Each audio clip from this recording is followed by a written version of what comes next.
Oi pessoal, bem-vindos ao canal Uma Vida Comum. Meu nome é Carol e essa parte da minha vida eu chamo de eu. Bom, eu não gosto de falar muito desse assunto, mas eu acredito que ele é um assunto extremamente necessário. Então foi por isso que eu decidi falar sobre ele.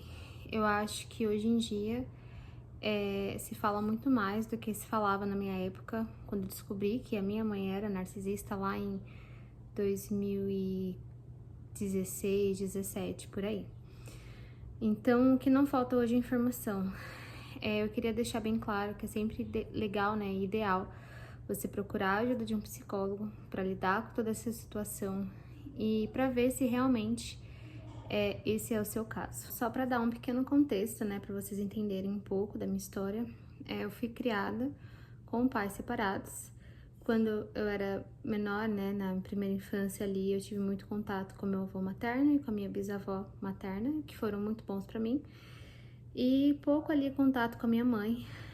Só posteriormente, né, quando eu fiquei um pouco maior, ali na adolescência, que vivíamos apenas nós e o meu irmão mais velho. Não vou entrar em detalhes sobre as coisas que aconteciam, mas muita coisa aconteceu e tudo só foi piorando até que eu chegasse à idade adulta e encontrasse ali pela primeira vez algo falando sobre mãe narcisista, né? Enfim, eu li, tudo bateu, né? Tudo fazia sentido. E aí eu procurei um psicólogo para conversar com ele. E ele falou, né, realmente, pelo que você conta, né, por todo o seu relato, a sua mãe aí, ela aparenta ser uma mãe narcisista, então eu sugiro que você se afaste pela sua integridade física, né, psicológica e emocional. Na época também eu estava próxima ali, né, de me casar, tudo. Então esse foi o contexto, né? Demorou muito até que eu descobri isso. Eu tinha ali uns 23 anos e realmente foi um relacionamento que me desgastou muito, que me fez muito mal, que me deu muita ansiedade e que eu achei que eu nunca fosse capaz, né, de superar. Foram muitos anos ali batendo na mesma tecla e fazendo terapia e tentando entender aquilo que aconteceu comigo. Então, nesse vídeo, eu quero falar um pouco da minha experiência sobre como foi superar, né, essa mãe narcisista. Para mim, o ponto mais difícil era ver amigos, né, amigas com relacionamentos saudáveis ou não, nem tão saudáveis assim, mas que ainda tinham um bom vínculo ali, né, com os seus pais. E isso sempre me fez questionar, porque isso tinha acontecido comigo, porque eu tinha sido escolhida para ser colocada nesse lar, porque que eu não poderia ter tido uma família comum, uma família normal, né, uma mãe afetiva e todas essas coisas. Eu acho que esse é um grande erro, né, porque basicamente eu acredito hoje que na nossa vida a gente não tem o controle de nada, né, e a vida de ninguém é perfeita. Então, sim, existem pessoas que têm mais facilidades, né, que têm apoio familiar e tudo isso, só que entender que isso não vai ditar o resto da sua vida e o seu futuro é muito importante, porque eu tinha um pensamento muito preso de que o relacionamento que eu tive com a minha mãe iria ditar o relacionamento que eu teria com os meus filhos, que o casamento dela iria ditar o casamento que eu teria com o meu marido e que o futuro dela seria o meu futuro. E isso era algo que me pegava muito forte, né? Então, acaba que você é criado de um jeito e você acha que algumas coisas são normais e até depois você se pega reproduzindo algumas coisas, mesmo que você não queira, né? Mesmo que você lute contra isso. Só que até uma frase, né, do Harry Potter que eu gosto muito que diz assim: não são as semelhanças entre vocês, são as diferenças. E eu acredito que a gente focar muito nisso ajuda no processo. Então, uma das coisas, né, que pesava muito pra mim era sobre ser mãe. Eu não queria porque eu tinha muito esse medo, né, essa coisa de vou fazer igual ou vou fazer pior, né, enfim. Só que aí eu me casei e cerca de 2 meses depois eu descobri que eu tava grávida. E o meu mundo acabou, né, ali eu fiquei muito mal, eu fiquei muito triste, chorei muito e toda essa coisa da minha criação, né, de toda a minha história, era o que ficava se repetindo na minha cabeça. E, inclusive, eu queria muito um menino, porque eu imaginava que se eu tivesse um menino seria mais fácil ali. E no dia que eu fui fazer o ultrassom e eu descobri que era uma menina, eu desabei, eu chorei, eu fiquei mal assim. E aí, conforme o tempo foi passando, eu fui trabalhando aquilo, né? Eu fui falando com Deus, pedindo ajuda. E eu passei a curti a ideia, né, de que eu teria uma menina, enfim. E quando a minha filha nasceu, tudo mudou, porque eu vi que as coisas, elas seriam e eram diferentes, né? Porque eu sou uma pessoa diferente e nós não estamos fadados a destino nenhum que os nossos pais tiveram, né? Desde que a gente tenha uma consciência boa quanto a isso. Eu tive a minha primeira filha, ela foi crescendo ali e eu vi um outro lado, né, que foram os desafios da maternidade, ainda mais praticamente sozinha, porque meu marido trabalhava o dia todo e sem ter rede de apoio. Aí a gente também vê que algumas coisas não são tão fáceis quanto a gente imagina, mas que a gente é capaz de superá-las. Então, quando a minha filha era pequena, eu resolvi fazer terapia porque eu estava muito mal. Então, se eu perdia a paciência com a minha filha, se eu falava algo de um jeito que eu não deveria, eu já me corroía, né? Eu ficava muito mal, eu demorava para dormir, eu chorava durante horas. E nessa fase eu comecei a ter pensamentos suicidas mesmo, assim, né? Pensamentos muito ruins. Porque na minha cabeça, se eu não estivesse mais aqui, tudo seria melhor, né? Meu marido poderia ali encontrar uma outra esposa que fosse uma mãe melhor do que eu, que fosse uma esposa melhor do que eu, e tudo estaria ali resolvido. E isso me impedia de enxergar quem eu realmente era. Então, me impedia de enxergar o que eu estava acertando, me impedia de enxergar a importância que eu tinha para outras pessoas, né? Então, também entender que um erro não te resume, sabe? Que os nossos erros, eles não são quem a gente é. Claro ali, né? Se eles acontecem pontualmente, se eles não são ali diários, né? E repetitivos de toda hora, enfim. E também entender que a gente tá nesse processo, né? De constante evolução. Então agora eu vou pra minha terceira filha, né? A barriga, eu acho que dá pra ver.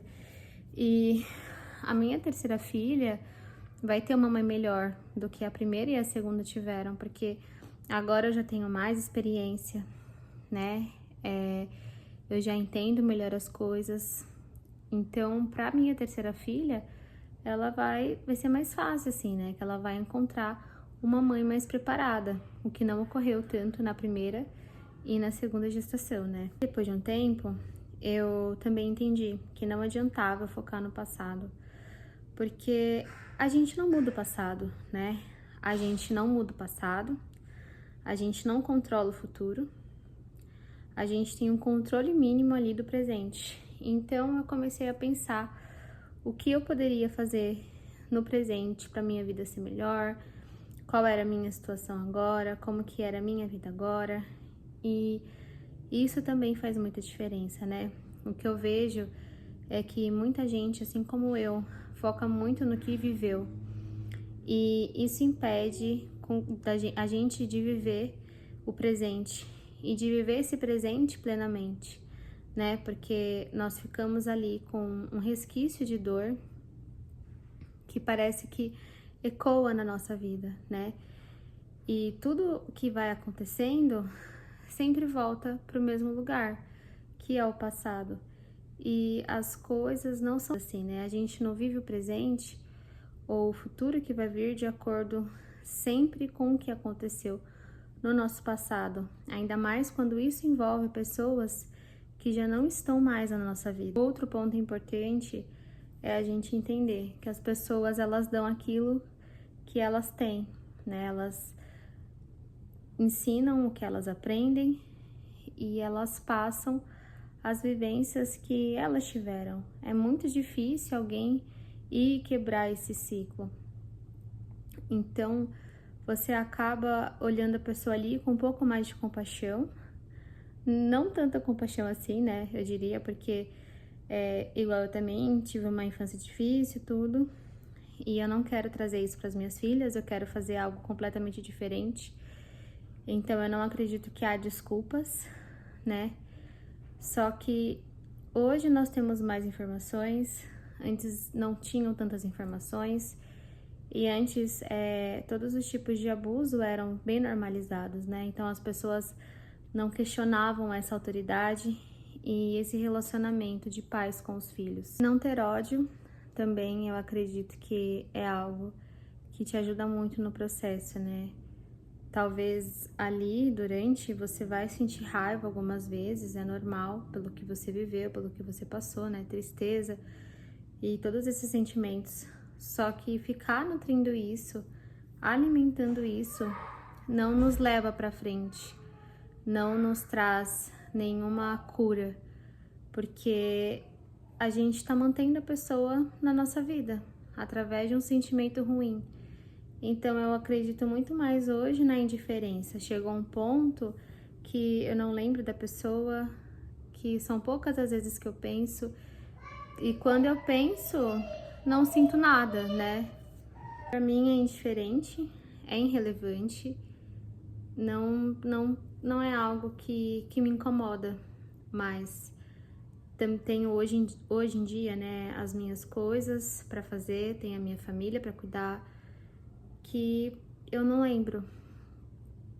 É algo que para mim realmente tem ficado no passado, principalmente porque hoje eu olho para a maternidade, para a relação que eu tenho com as minhas filhas, que era o meu principal obstáculo, de uma maneira diferente. Então eu me olho com mais compaixão. Eu vejo hoje, né, porque elas cresceram um pouco, que eu não erro apenas, que eu também acerto. Então, são coisas que a gente vai construindo, né? No caso de filhos de mãe narcisista, acredito que reconstruindo. Vamos reconstruindo a nossa autoestima, o nosso olhar sobre nós mesmos e também o nosso olhar sobre a vida. Tem uma frase que diz que você pode não ser algo, mas às vezes de tanto você ouvir, você pega aquilo para você. E acredito que nesse tipo de experiência é o que acontece. A gente sente muito o peso das palavras e acaba carregando conosco coisas que não fazem parte de nós. E nisso eu também acredito que entra o se sentir amada. Nem tanto pelos outros, isso também acredito que faz parte do processo, mas o se sentir amada por você. Você se olhar e se amar, tentar se conhecer de verdade, né? Sem essa imposição de quem você precisa ser. E se amar porque você é um ser humano, porque você é uma pessoa, porque você tem suas dores, os seus sentimentos, tem as suas vontades, os seus sonhos, tem também os seus acertos. E com certeza você faz a diferença na vida de muitas pessoas. Então, aprender a se amar e se olhar com esses olhos de quem merece o amor. Não apenas seu, mas aí entra, né, o amor dos outros, sem se sentir um peso, sem se sentir um fardo.